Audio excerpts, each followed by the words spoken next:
Alright, we're gonna test something a little different here. Try to see if we can get a bit of a better quality out of the recording process when I'm recording out and about like I am now. But in any case, greetings and salutations, friends and gamers of all stripes. My name's GM Dave. I am your man behind the screen. And, we're doing a little bit of a rambling, roaming vlog again. We haven't done one of these in quite a while. Or maybe I'll slap this in D&D discussions. I'm not 100% sure yet. I really don't know. I haven't really thought about it. But, yeah, I'm going to record this and a handful of other topics today. I'm not going to upload them all today. Probably, actually, by the time I upload this particular one, is probably going to be, this weekend. So it'll probably go up a couple days after I've recorded this one. But the Boss Curb Stomp video I'm recording today is absolutely going up tonight. Gonna talk about this disaster that is the Iowa caucus, because holy fucking shit. This is I know that is not on topic, that is not on point for tabletop gaming, but good God, what a fucking disaster that shit was. But we'll save that for the Boss Curb Stomp video. Exclusive on BitChute, by the way. Subscribe over there to check it out if you want to hear political commentary that takes the piss out of politics by, talking about it from the perspective of an orc boss from Warhammer 40k. I certainly enjoy it and wish I could do more of them, but it is fucking hell on my voice doing that voice of his. Yes, that is just straight up my voice. I'm not altering anything. I just really likes to talk like that. Well, not necessarily likes to, but I can, so I does it. It gets painful after a very short while. It's pretty fucking rough, so need to figure out how to do that in a manner that's safer. But, God, I haven't even gone on to the topic. So, topic at hand for this video. Well, recently I have watched a couple of videos, namely from Grim Jim and the RPG Pundit, where they were discussing on two different sides of the coin the idea of a living wage as a writer in the tabletop industry, the tabletop gaming industry. Generally speaking, revolving around RPGs, but I imagine that this could easily be extended to card games, to board games, to tabletop strategy like 40k, War Machines, Hordes. I imagine it could be extended to all these things. And there were some interesting takes on both sides. They each had an interesting approach. The two of them, for those of you who aren't aware of them, I do recommend checking them out. They get a lot of... They both get a bad rap from the types of people you'd expect them to get a bad rap from, because neither of them is particularly politically correct. So they get a lot of shit from the people who tend to be more politically correct, and I'm sure if I had a larger audience I probably would too, because I have more than a few times spoken out against the politically correct on my channel here, and I'm kind of about to do the same again. But their perspectives, I think, are worthwhile. For Grim, sorry dude, I don't watch any of your political perspective stuff because, just generally speaking, I'm not interested in it. But when it overlaps with gaming, he's got some interesting perspectives. He's very lefty. Very lefty. RPG Pundit, considerably less so. He's not extremely right-wing, although today's standards would consider him such, considering how far the Overton window has been pulled. But no, by and large, he is somewhat right-wing, but generally speaking, just very much libertarian, very much, make or break yourself kind of person. At least that's the perspective I get. Pundit, if you happen to watch this and I'm entirely wrong about that, feel free to tell me. In any case, two sides of this same coin, looking at this issue, some interesting takes on both sides. I recommend popping over to their channels and checking them out. I'll drop links to their videos in the description for this one. But basically, this whole thing came up where I believe on Twitter, I don't remember if it was just one person or a handful, because I've said it many times, I don't fucking use Twitter. I set it as an automatic notification platform. I don't even know if I have any followers on Twitter. I think at one point a year ago I checked and I had one follower. I've literally not touched Twitter since then. It's all automatic. Everything that happens on Twitter for me is automatic. I don't want anything to fucking do with it other than that automatic side of it, because fuck Twitter. But basically, from what I remember, someone from within the tabletop gaming industry, I believe they were an employee from Wizards of the Coast, and if somebody in my comments knows a little bit more about this, feel free to correct me if I get the details wrong. Honestly, the details aren't important. This is really more just my own thoughts on this issue, but if I get the details wrong, please feel free to correct me. I will pin your comment if you do, so that people can pop down and see whether or not, what the details surrounding this actually were. But basically, a bit of whinging on Twitter going on about how writers within the tabletop industry deserve to be paid a living wage. Which is, I'm sure to plenty of people that sounds just fine on the surface of it. Yeah, people should be paid a living wage for the work they do. But that's the thing. What constitutes a living wage? That's something I found myself asking a lot these past few years, as I hear more and more people make these arguments about, oh, we need to raise the minimum wage because everyone deserves a living wage. We need to do this social program, that social program, this expensive tax, that expensive tax, this additional burden on the population because we need a living wage. Yes, I know that little tangent doesn't necessarily apply directly to the tabletop side, but bear with me here. I'm just, like I said, this is probably going to be a rambling, roaming vlog. I tend to ramble in these things. So, the long and short of it is, it's said a lot with statements like this, that XYZ people in XYZ industry deserve a living wage. But no one ever defines what constitutes a living wage. Does a living wage mean that you can pay for a one-bedroom apartment by yourself in the city you live in? Does a living wage mean that you can pay for a one-bedroom apartment in a cheaper location that you then have to commute to your job at? No one defines these things. It is purposefully left nebulous. And that's a bit of a problem when your whole premise is the idea that, oh, people within this industry deserve to be paid a living wage. Well, what the fuck is a living wage? What do you mean by that? Define it for us. Clarify for us what you mean. And once we have that clarification, then we can determine whether or not that's actually feasible. Because here's the thing. Wages don't just come out of nowhere. You can't just snap your fingers and say, we have this money, here you go. This is something that online journalism, in major air quotes there, is learning recently. Or, well, maybe not learning. In fact, I'm pretty damn confident I can say, based on the reactions, a lot of these people who are losing their jobs at these online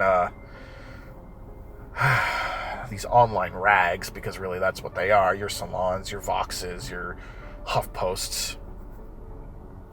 People have been losing their jobs constantly at these rags, because here's the thing. Money doesn't just show up out of fucking nowhere.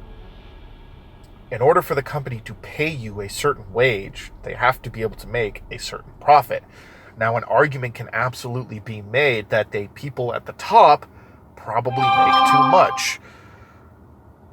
Oh, that's great. I'm sure that's perfect fucking timing, just showing up with that. Fucking YouTube notification. Whatever. But There's an argument I'm sure could be made that the people at the top probably make too much at a lot of these companies, giving themselves bonuses, writing in these extra perks and everything for themselves. There's nepotism, there's corruption at the top of major industries. Tabletop gaming is not a major industry. For as much as I love it, for as much as I adore the hobby, it's not a major industry.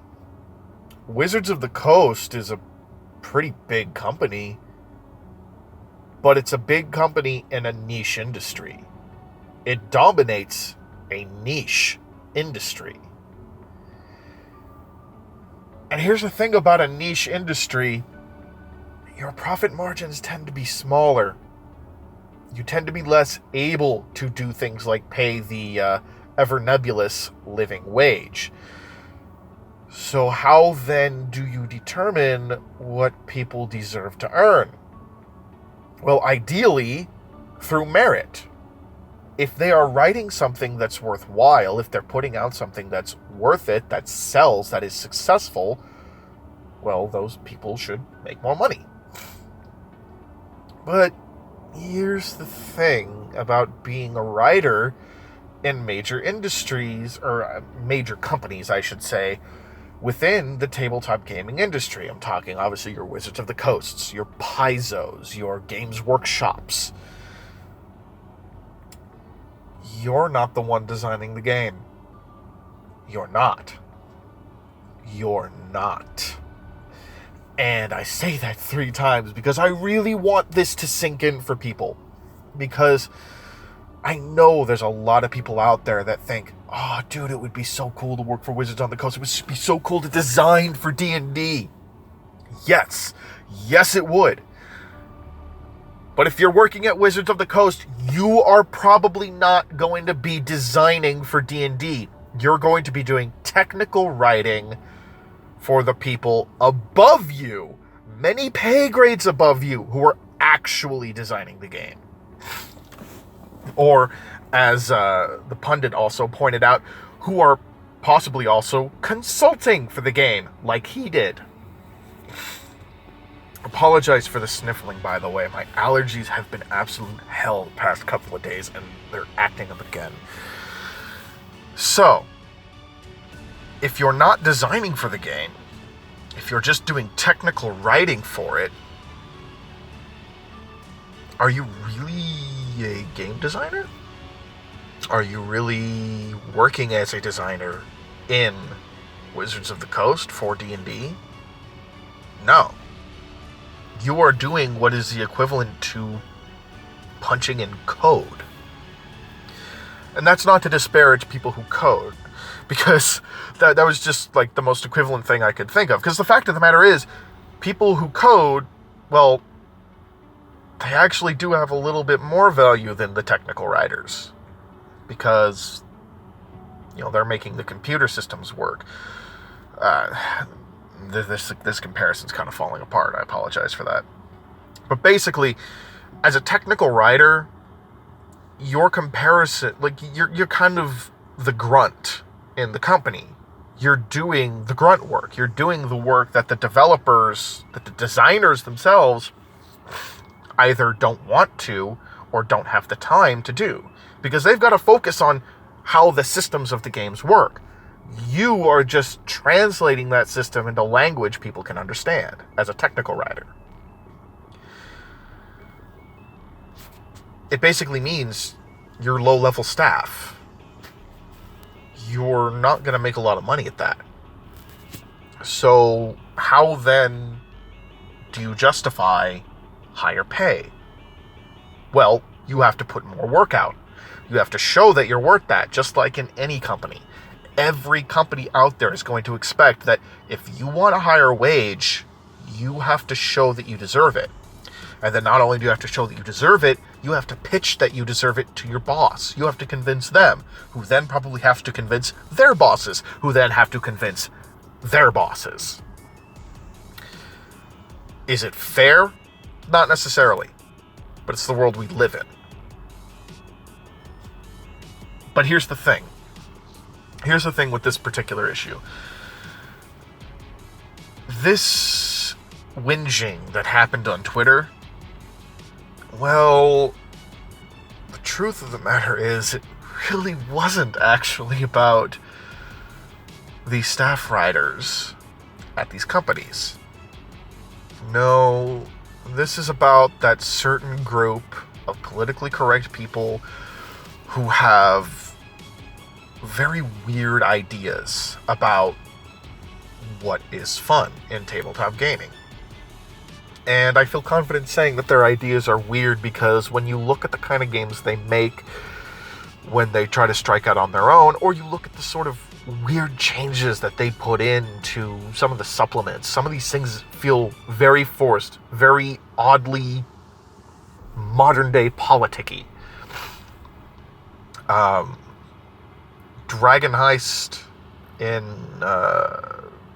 wherever the hell, that most recent core book they made, Dragon Heist, I can't remember where the fuck it was supposed to take place, but it really doesn't matter. There's some weird shit in there, man. There's some weird shit in there that you would never have seen in the prior editions of D&D. Weird shit in there that is conspicuously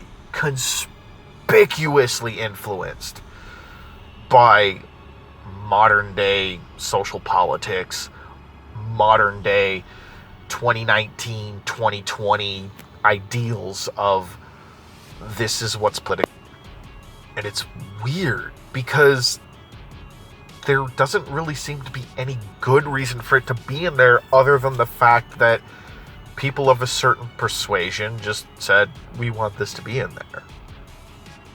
It's a lot of people probably wouldn't even really think about it. A lot of people would look and they either wouldn't think twice or they don't care. And you know what? Fair enough. You know, I honestly don't really care that it's in there either because I wasn't going to buy it anyway. Whether or not it was in there, I don't buy the adventure books. They seem pointless to me. And what little bits of new stuff they add, it's not really that great in my opinion.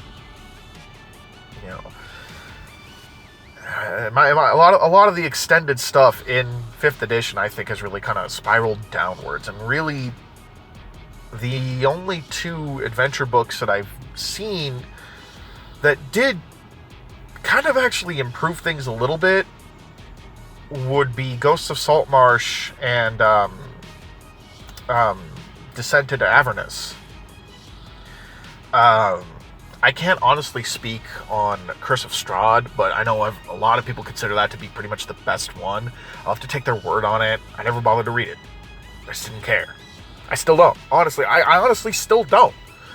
But the thing is, the point of the matter is, like, there's some stuff that's been making the way into these splat books, into these adventures, that they're just really fucking odd.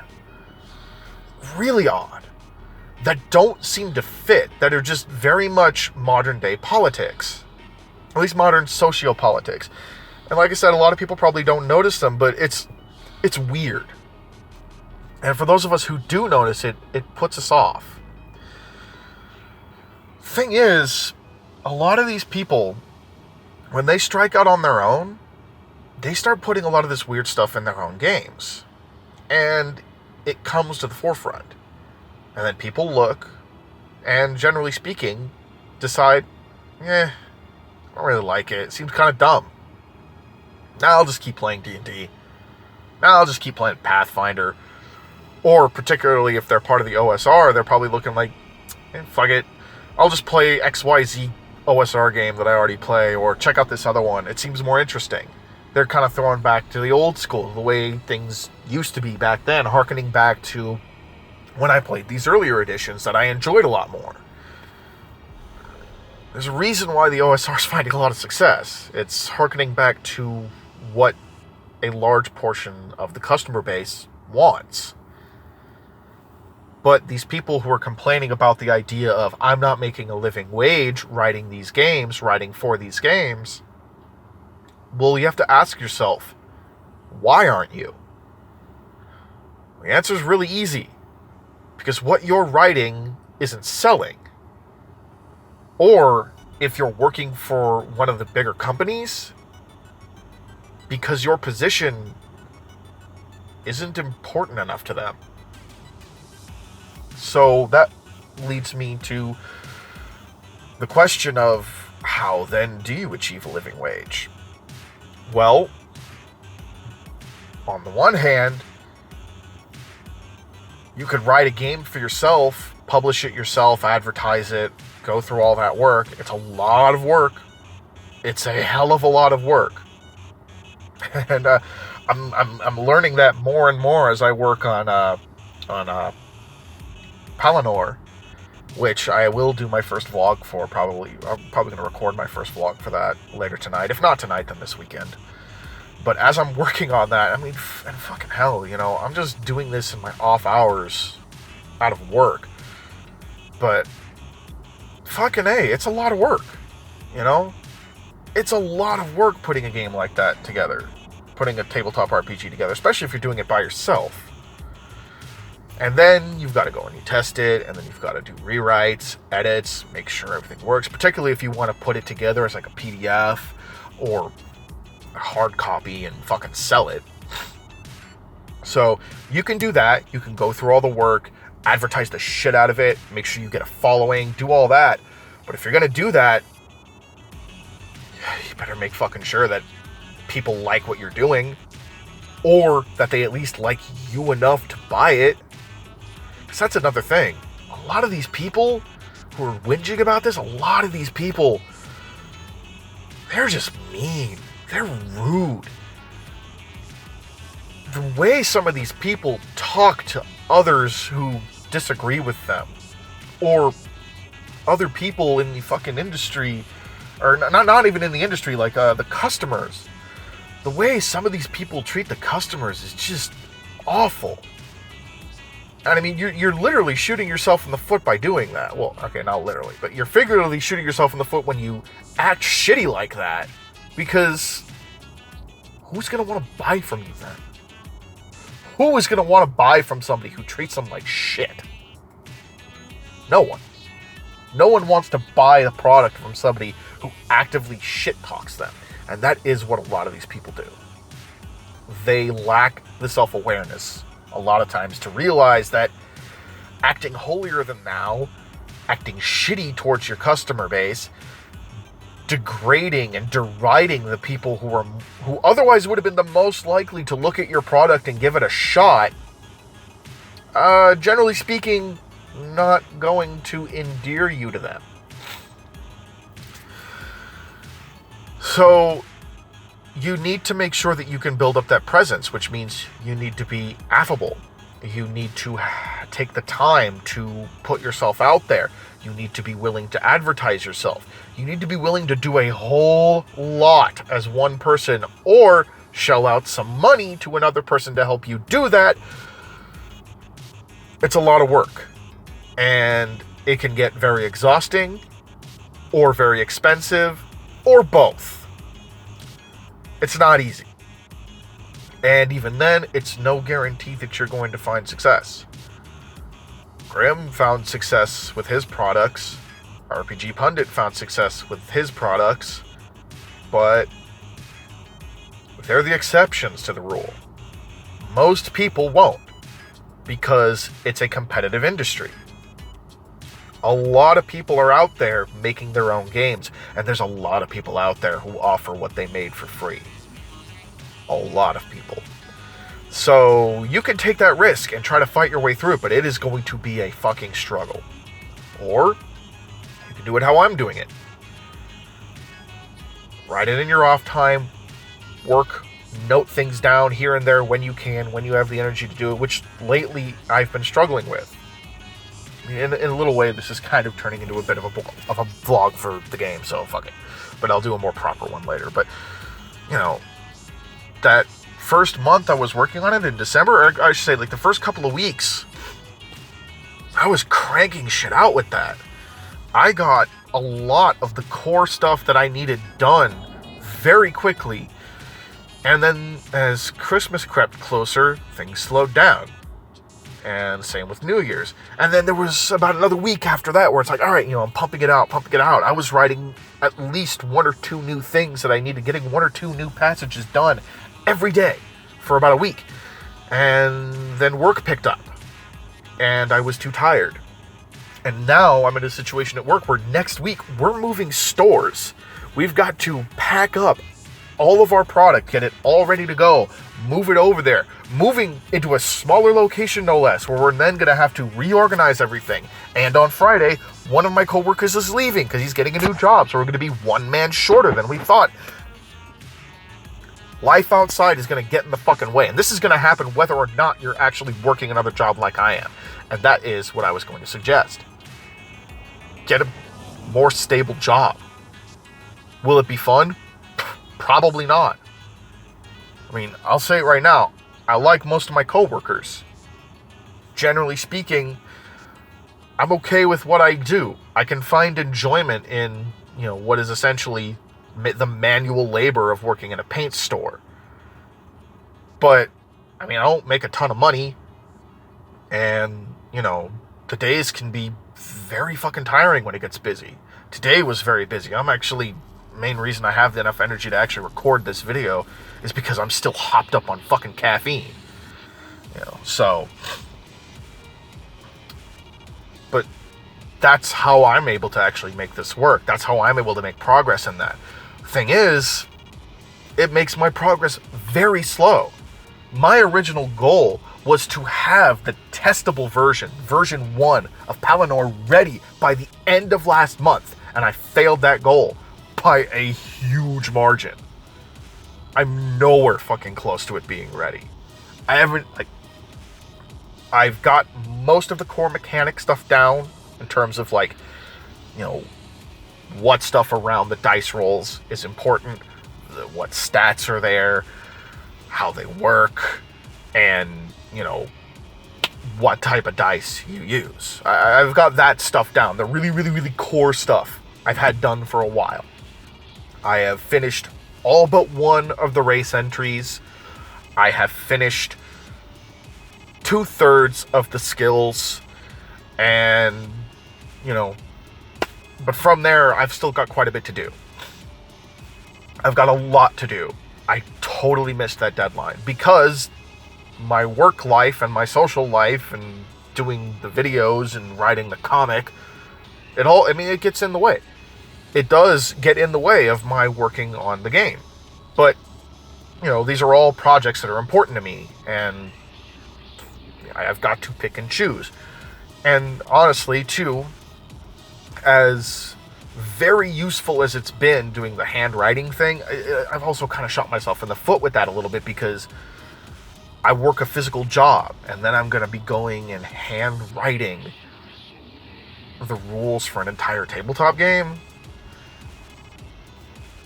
The idea of finishing it by the end of January was an ambitious one, and I fucking knew that. I did not expect to miss the mark by as much as I did, though, because of the fact that, work usually isn't as busy as it's been. So life threw me a curveball. But that's all stuff that's going to happen. Whether or not you follow the way I'm doing this, or you actually just fully go into business for yourself the way Pundit and Grim did. Life's going to throw you a curveball. And the thing is, I've also seen other people, other tabletop content creators who had life throw huge fucking curveballs at them, who then burned out. Andrew from Dawn Forged Cast. I've mentioned in many prior videos that the main reason why I finally pulled the trigger on starting this channel is because I was a fan of Andrew for a long time. Now, yes, I know that there are people who have problems with Andrew. Fair enough. Apparently, from the way he got things started, according to a lot of people, was shady. I honestly don't know much about it. For the information that I found, it's like there's a lot of conflicting information, and I don't fucking care enough to make a judgment. It's fucking 6 years later, and the fact is, it's been months since he last made anything. He hasn't said anything in the patron group for months. The patron group on Facebook is almost completely inactive because he burned out. He made it his career and he burned out. So when I saw that happening, not just to him, but to others who I used to like to follow. Cody, I still follow Cody from Taking 20. He ended Save or Dice, his side project where he would gather other Twitch streamers and YouTubers from the tabletop gaming subgenre, and they would run games. They would run seasonal games, usually averaging around 15 to 20 episodes. Well, the final season was only 13 episodes, and they announced on the last episode, hey, by the way, guys, this is the final season. We're not doing this anymore. At least not for the near future. I haven't asked him directly, so I can't say for sure, but my guess, he burned out. You see that a lot. People get a little too ambitious, they take too much onto their plate, and they burn out. And that's why for the longest time, I've said, and again in my videos multiple times, that's why I treat this like a hobby. And that's your other option. Stick to the standard 9 to 5. Go with something more stable. No, it's not going to be as fun, but it's going to keep a roof over your head. It's going to keep food in your mouth. It's going to take care of your necessities so that in your downtime, in your off time, in your personal time, you can then pursue designing your own games, designing your systems, or just creating your adventures, playing the games. And do that, keep that as a hobby and as a passion. Because here's the thing, for a lot of people, if you try to make that your career, you're gonna burn yourself out. It's just the simple facts. It's observable. I've seen it happen so many times to so many people where they try to take their hobby and turn it into their career, not just with tabletop gaming, but with anything, and they burn themselves the fuck out. And then they stop doing it. So, my recommendation, keep your fucking regular job. Or get to something that's more stable. If you have to pick up another job to pick up the slack of not making that living wage, well then fucking do it. And then, even if you only get like an hour of personal time a day to actually dedicate to designing your own game, weird as it might be, weird and modernly politically correct as it might be, at least you're then fucking doing it. But don't sit there on Twitter, don't sit there on Facebook, don't sit there on Reddit and bitch and fucking complain that you don't make a living wage and then not bother to tell us what that fucking constitutes and expect that people should fucking subsidize you, because that is what they're expecting. That we should subsidize the products that they're making, that they're putting out, that we don't want. You're not designing something that interests people. That's on you. That's your own fault. Which then leads me to wonder, why are you doing it? Why are you actually doing it? And in my opinion, it's not because they love the hobby. I'm sure there's a part of a lot of those people that does. I don't want to say they absolutely don't, because I don't know these people personally. But I've met a lot of people like this. And more often than not, these are fair weather fans. They don't have the kind of love for that hobby that a lot of more dedicated people do. They don't. A lot of the time, particularly if you're running into the type of people who will say that they deserve more money, they deserve X, Y, Z, for reasons, for just vague reasons that they cannot define. A lot of the times you're going to find that these are also the same kind of people who will turn around and say, oh, those guys in the OSR, oh, those guys that are just like self-publishing, they're not designers. I'm a designer. I work for Wizards of the Coast. I work for Paizo. I'm a designer. No, you're not. You're a fucking technical writer. You change what the designers designed into language the public can generally understand. And then on the side, usually, you're working on your own project. But when you put it out there, no one fucking wants it. And then you bitch and you fucking complain because nobody wants it. Because you didn't design somebody anybody wants. You didn't design something they want. You didn't bother to find out what they want. And why didn't you bother to find out what they want? Because you're not interested in what they want. These people who are complaining like this, I genuinely don't think they give a fuck about what the player base actually wants. Because if they did, they'd be providing that. They'd be trying to figure out what they want. No, they're putting out what they personally want. And you know what? That's fucking fine.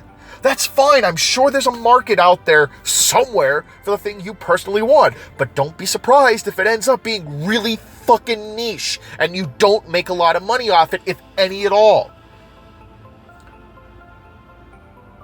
But here's the rub. And this video is going on too long, so I'm going to try to wrap this up. Here's how you know that these people... Here's how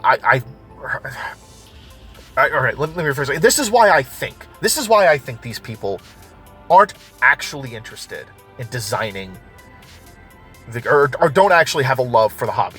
They aren't actually interested in designing good, fun, engaging games.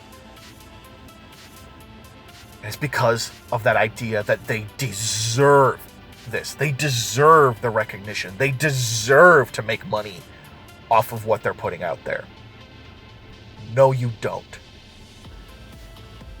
You deserve to make money if the customer base looks at your product and says, this is for me. I want this. I will give you the money I have earned because I, as the customer, feel you deserve it. You, as the publisher, as the designer, you can have all the fucking passion in the world for what you're making, but you will never be the one who is able to determine whether or not you deserve the recognition or the money for it. That will always fall to the public who is purchasing your product. They are the ones with the buying power, not you. But these people will sit there and say they deserve this. They deserve recognition. And that they are the real designers. They are the real tabletop gaming elite. That's how you fucking know what it is they really want. They don't care about good games. They want the clout. They want the recognition. And that is why they're failing.